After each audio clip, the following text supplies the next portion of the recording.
झिंझिण्यांपासून त्वरित आराम मिळवा सेन्सोडाइन रॅपिड रिलीफ बरोबर। पुढच्या काही तासामध्ये अश्विनी वैष्णव यांच्यासह भाजपचे 2 निरीक्षक महाराष्ट्रात येणार। 29 तारखेला भाजपच्या आमदारांची नेता निवडीची बैठक।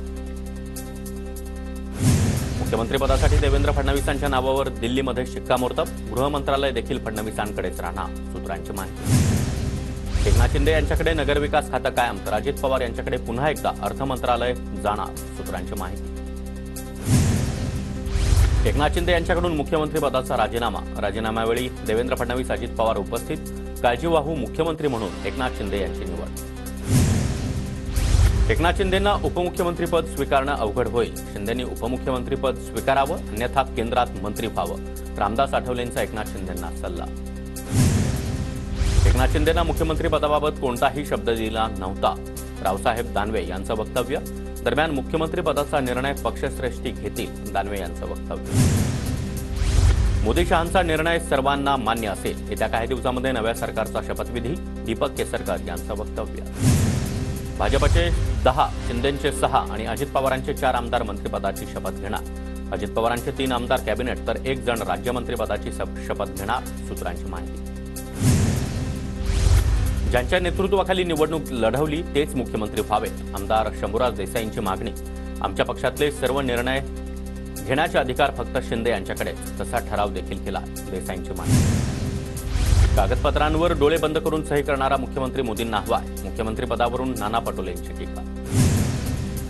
मनोज जरांगेंचा सामूहिक आमरण उपोषणाचा इशारा, सरकार स्थापनेनंतर उपोषणाची तारीख जाहीर करणार, जरांगे यांची घोषणा। शरद पवार नावाचा अध्याय महाराष्ट्राच्या राजकारणामधून संपला, पवारांना आता सेवानिवृत्ती घेण्याची गरज, भाजप आमदार गोपीचंद पडळकर यांची टीका। मुख्यमंत्रीपदाबाबत वरिष्ठ नेतेच निर्णय घेतील, महायुतीची सत्ता यावी अशी जनतेची इच्छा होती, रवींद्र चव्हाण यांची प्रतिक्रिया। मुख्यमंत्री कोण होणार हे वरिष्ठ नेते ठरवतील, भाजपच्या कार्यकर्त्याला वाटणारच आमचा मुख्यमंत्री व्हावा, संजय केळकर यांची प्रतिक्रिया। आमदार संजय शिरसाट यांनी फडणवीसांची भेट घेतली, आजच्या भेटीमध्ये कोणतीही राजकीय चर्चा नाही, आम्ही दोघे भेटलो म्हणून मी लॉबिंग केली असं होत नाही, फडणवीसांसोबतच्या भेटीनंतर संजय शिरसाट यांचं स्पष्टीकरण। ईव्हीएम विरोधातील याचिका सुप्रीम कोर्टानं फेटाळली, मतपत्रिकेद्वारे पुन्हा निवडणुका घेण्यास कोर्टाचा नकार, जिंकल्यावरच ईव्हीएम चांगलं वाटतं का, कोर्टानं याचिकाकर्त्यांना सुनावलं। भारत जोडोप्रमाणे आम्ही देशभरामध्ये ईव्हीएम विरोधातील मोहीम राबवणार, काँग्रेसचे राष्ट्रीय अध्यक्ष मल्लिकार्जुन खरगे यांची माहिती। ईव्हीएम संदर्भात आंदोलन उभारण्यावर ठाकरे गटाच्या बैठकीमध्ये चर्चा, महाविकास आघाडी ईव्हीएम विरोधात आंदोलन उभारणार, उद्धव ठाकरे महाविकास आघाडीच्या नेत्यांसोबत चर्चा करून भूमिका घेणार, सूत्रांची माहिती। शरद पवार गटाच्या बैठकीमध्ये पराभूत उमेदवारांचा ईव्हीएमवरून रोष व्यक्त, कायदेशीर लढाई लढण्यासाठी वकिलांची टीम करण्याचा निर्णय, सूत्रांची माहिती। देशातील लोकशाही संकटात, ईव्हीएमचा विरोध करा, बॅलेटची मागणी करा, जितेंद्र आव्हाड यांचं आवाहन। ईव्हीएम मशीनबाबत काँग्रेस आमदार विश्वजित कदम यांच्याकडून शंका व्यक्त, दिग्गजांच्या पराभवानंतर कदम यांच्याकडून शंका उपस्थित। ईव्हीएममध्ये 15% मतं महायुतीच्या उमेदवारांसाठी सेट करण्यात आली होती, शरद पवार गटाचे पुणे शहराध्यक्ष प्रशांत जगताप यांचा गंभीर आरोप, कायदेशीर लढाई लढणार असल्याचा देखील जगताप यांचा इशारा। बाळासाहेब थोरातांचा पराभव हा धक्का देणारा, झालेलं मतदान आणि ईव्हीएमच्या मतदानामध्ये शंका, निलेश लंके यांचा आरोप। नांदेडच्या मुखेडमध्ये विधानसभा निवडणुकीच्या निकालाविरोधात काँग्रेसचं मौन आंदोलन, निवडणुकीचे निकाल चुकीचे आणि एकतर्फी लावल्याचा काँग्रेसचा आरोप। निवडणुकीमध्ये धनशक्तीसोबत ईव्हीएमचा देखील वापर झाला, माजी खासदार राजन विचारे यांची ईव्हीएमवरून सत्ताधाऱ्यांवर टीका।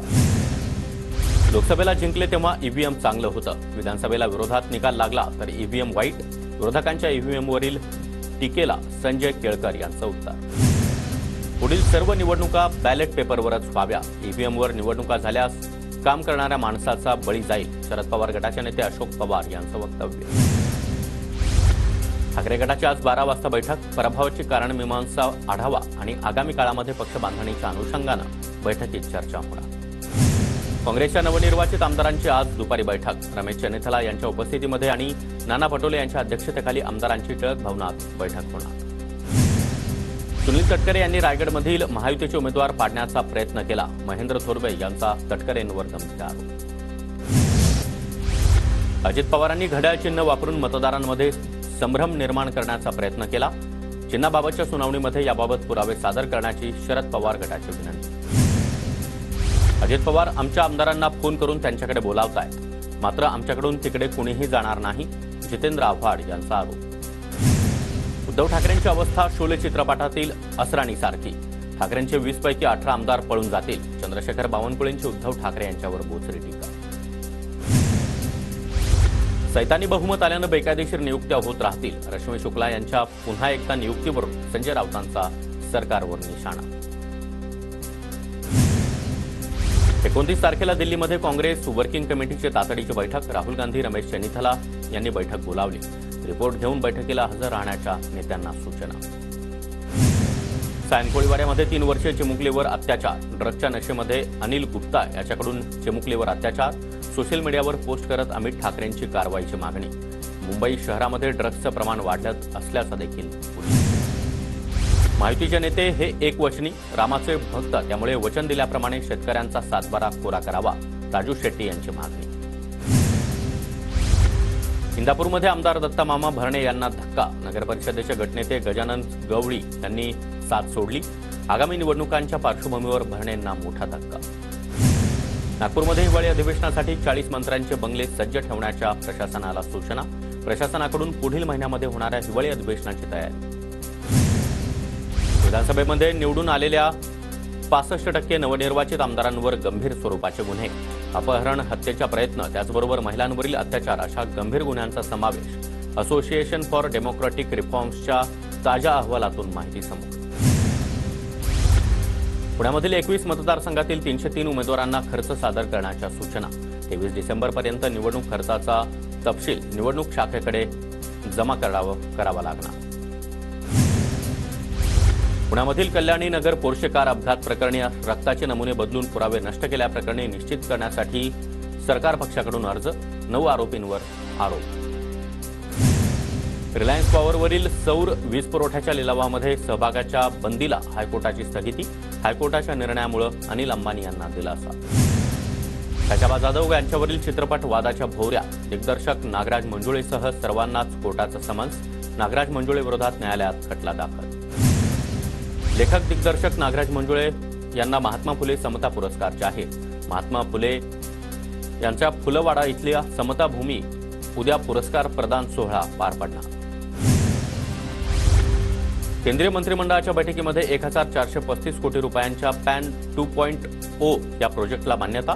या प्रोजेक्ट अंतर्गत पॅन कार्ड QR कोडसह विनामूल्य अपग्रेड केलं जाणार. राज्यामध्ये पुढील 3 महिने चांगल्या थंडीचे असणार.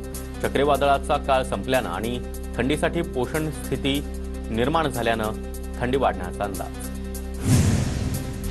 मिनी काश्मीर म्हणून ओळखल्या जाणाऱ्या महाबळेश्वरमध्ये पारा घसरला. मागील 8 दिवसांपासून थंडीमध्ये कमालीची वाढ. तर महाबळेश्वरमध्ये किमान तापमान 12 ते 14 अंशांवर. महाराष्ट्रातील कॅलिफोर्निया म्हणून ओळख असलेल्या निफाड तालुका गारठला. नाशिकच्या निफाडमध्ये तब्बल 8.8 अंश सेल्सिअस तापमानाची नोंद.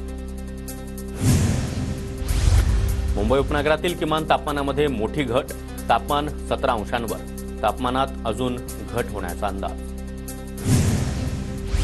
आचारसंहिता संपतात सर्वच सरकारी कार्यालयांमध्ये मोठी गर्दी. 45 दिवसांनी आचारसंहिता संपुष्टात आल्यानं रखडलेली कामं मार्गी लावण्यासाठी नागरिकांची गर्दी.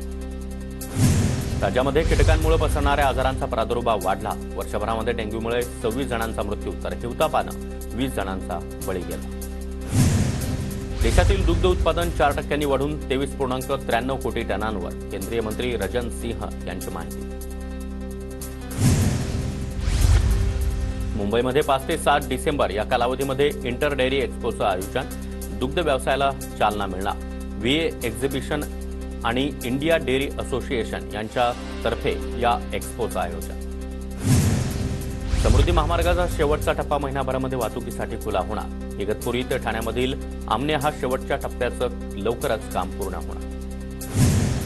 केंद्र सरकारकडून शेतकऱ्यांच्या हितासाठी मालवाहतुकीला चालना देणाऱ्या 3 रेल्वे प्रकल्पांना मंजुरी. यामध्ये महाराष्ट्रातील मडगाव, मनमाड, जळगाव, भुसावळ, खंडवा या नवीन मार्गांचा समावेश. ऑक्टोबरमध्ये देशातील तब्बल 1,36,00,000 जणांचा विमान प्रवास, गेल्या वर्षीच्या तुलनेमध्ये 5.3% वाढ. पश्चिम रेल्वेवर 13 वातानुकूलित लोकल फेऱ्या वाढल्या. 27 नोव्हेंबरपासून फेऱ्या सुरू करण्याचा निर्णय. वातानुकूलित लोकल फेऱ्यांची संख्या 96 वरून 109 पर्यंत. मुंबई महानगरपालिकेतील लिपिक पदाची परीक्षा पुढील आठवड्यामध्ये 2 ते 6 आणि 11 ते 12 डिसेंबर रोजी ऑनलाईन पद्धतीनं परीक्षा होणार.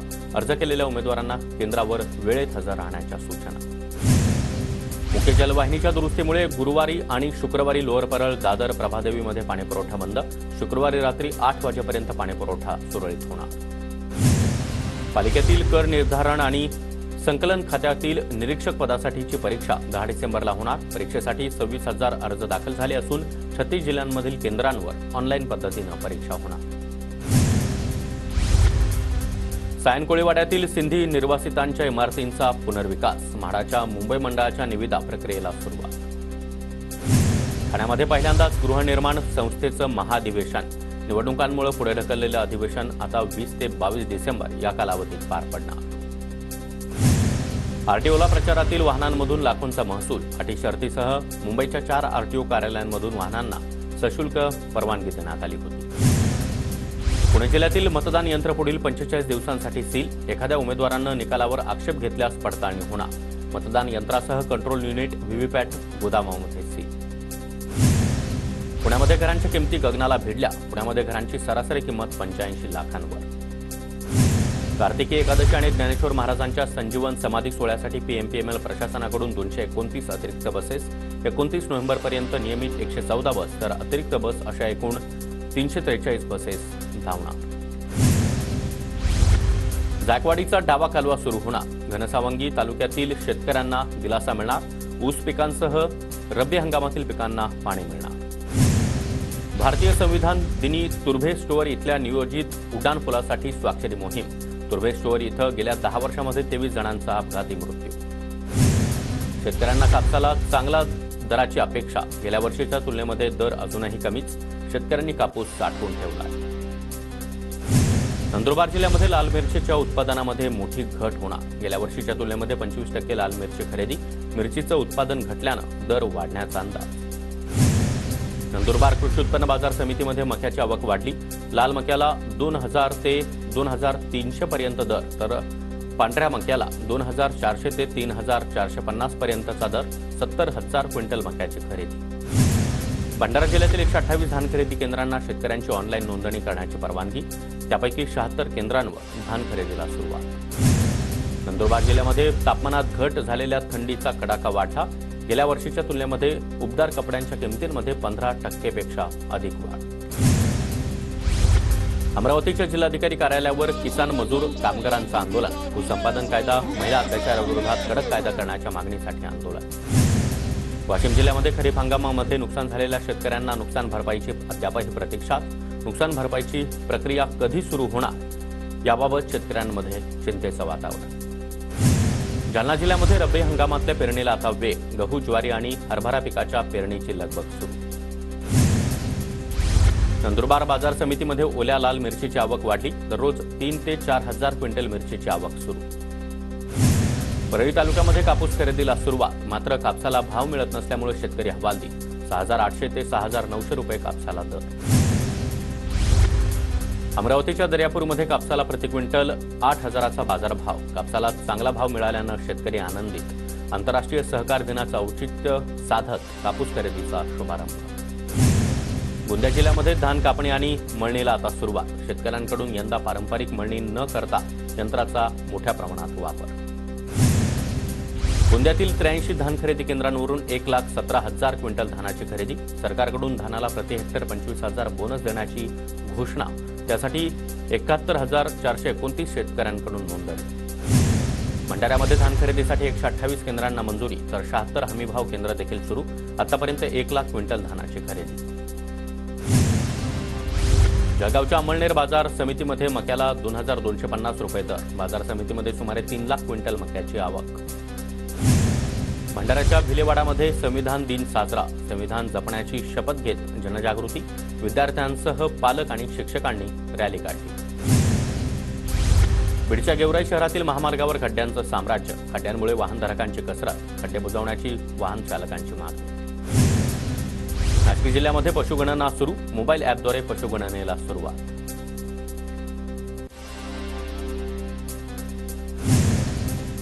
भंडाऱ्यामध्ये जनावरांचा अपहार करून बाहेर विक्री केल्याचा प्रकार. सरकारची 3,80,00,000ची फसवणूक. 5 गोशाळेतील 23 संचालकांवर गुन्हा दाखल.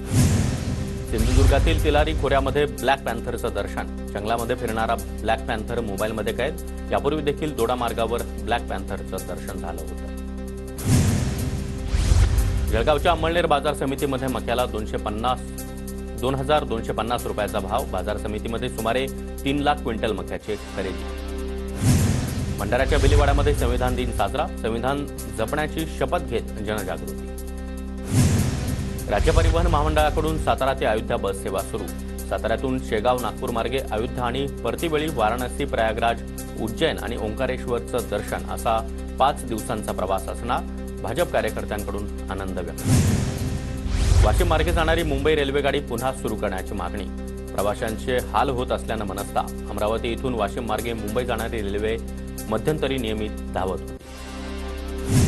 वाशिम जिल्ह्यामध्ये गेल्या 2 दिवसांपासून थंडीचा कडाका वाढला. उबदार कपडे खरेदीसाठी बाजारपेठांमध्ये गर्दी देखील वाढली. नाशिक शहरामधील हवेची गुणवत्ता घसरली. वाहनांमधून प्रदूषण होत असल्यानं हवेची गुणवत्ता घसरल्याचा अंदाज.